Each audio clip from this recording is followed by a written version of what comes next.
Good morning, this is Michael Schultz, and I just thought I'd go ahead and put together a brief tutorial. I'm here in Atlanta, and a friend of mine here at a conference asked me how to select objects in Photoshop easily. And the main brunt of his question consisted of how to take objects like the one I have in this picture, this horse, and get the fine details of the selection, like the hair.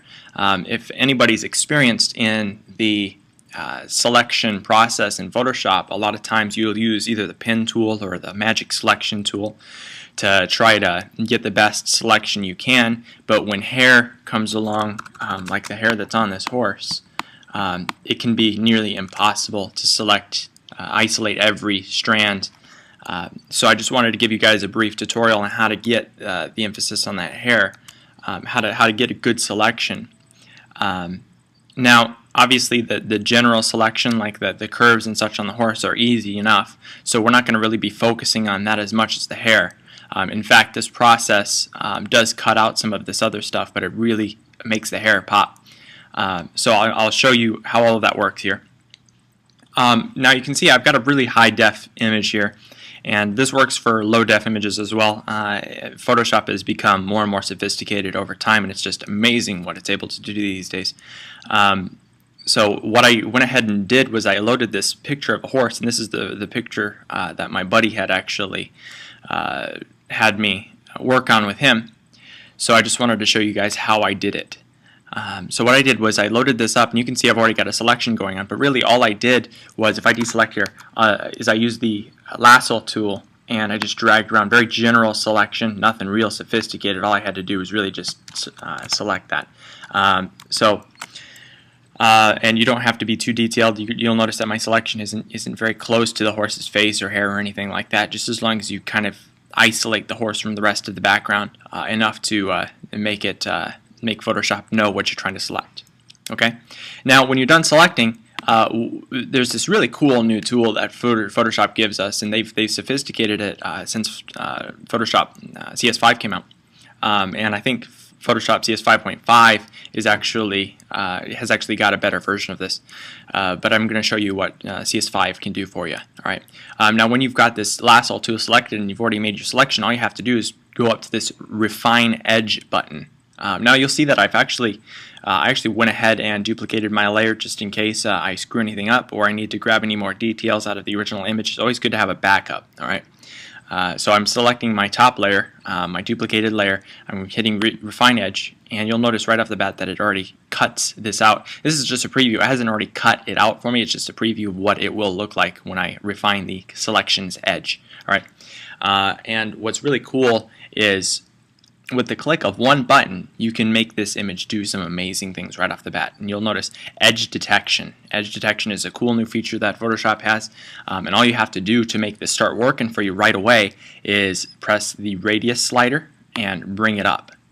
I'm going to bring it up halfway, and you can see already that it's isolated a lot of the hair strands and given us a lot more detail. It's not as sophisticated yet as I'd like to show you, but you can see right off the bat that just sliding this up to 50 or 37% or 37.5 pixels rather has isolated a lot of the strands and brought out the background. And you'll also notice that the hoofs, which are have a white tint to them, have actually been deselected, and that's where our duplicate layer will come in handy, because we'll be able to extract the hoofs and be able to apply them properly as opposed to cutting them out. But it's really the strands of the hair that you'll be interested in here. So let me see if I can zoom in here and show you exactly what's going on. I'm going to keep bringing this radius up, and you'll notice that the background is being extracted. You'll notice that you will lose a couple of hair strands. A little bit of the background is still showing, but as you adjust the edge, these different selections for it, it really depends on what image you're using. But this Refine Edge selection tool has really benefited me in a lot of different ways. Rather than trying to select it all and select the blues and try to extract those, it's really a complicated process, and this Refine Edge tool has given you the power now to select things properly. All right, and you'll see as I zoom out that the quality is just amazing as I just go ahead and pop a couple of these values up and show you exactly what's going on here. You can feather it. I don't recommend feathering it, as it does bring a lot of the detail down, but you'll notice that it does add kind of a cool effect to it. But I'm not a big fan of that myself, but it may work for your image. And I'm just going to keep bringing this up.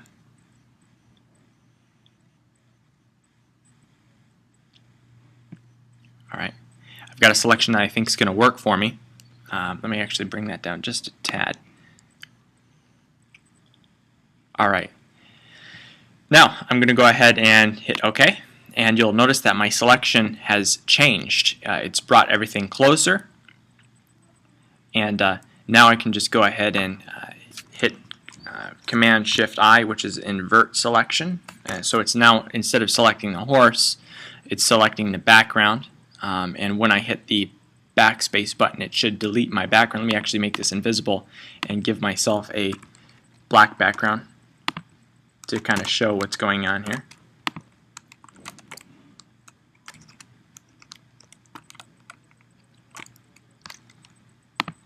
Okay, I'm going to go ahead and delete this and put my black in there.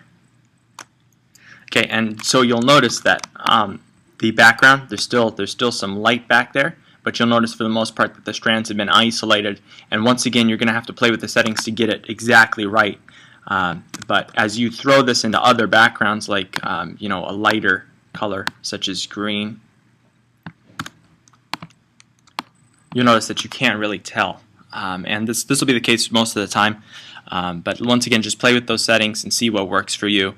And if you lose quality in different areas, you can duplicate the layer and use your eraser tool to bring in a lot of the details that you've lost. But once again, these strands of hair have been isolated quite effectively. So this is a tool that I found beneficial in a lot of different aspects, and I'm just hoping that it works for you too. All right, thanks.